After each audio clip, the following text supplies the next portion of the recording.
திருச்சி மாநகர் மாவட்ட கழகம் சார்பில் புரட்சித் தலைவர் எம்ஜிஆரின் 109வது பிறந்தநாள் பொதுக்கூட்டமானது எடத்தெரு அண்ணா சிலை அருகில் நடைபெற்றது. இக்கூட்டத்தில் அதிமுக அமைப்பு செயலாளர் துரை செந்தில், மகளிர் அணி இணைச் செயலாளர் முன்னாள் அமைச்சர் வி சரோஜா, மாவட்ட செயலாளர் முன்னாள் துணை மேயர் ஜே சீனிவாசன் உள்ளிட்ட மாவட்ட நிர்வாகிகள் பலர் கலந்து கொண்டனர். கூட்டம் தொடங்கிய சில நிமிடங்களில் மேடையின் பாரம் தாங்காமல் மேடை அப்படியே சரிந்து விழுந்தது. பின்னால் கட்டப்பட்டிருந்த பிளக்ஸ் பேனரும் விழுந்தது.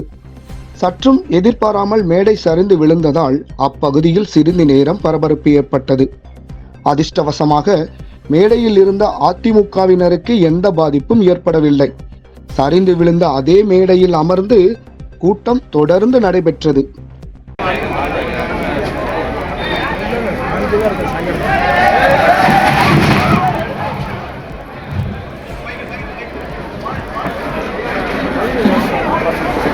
நம்ம ஊர் செய்திகளை பார்க்க நம்ம ஊர் சேனல் ஷபா நியூஸ் தமிழை மறக்காம ஃபாலோ பண்ணிக்கோங்க.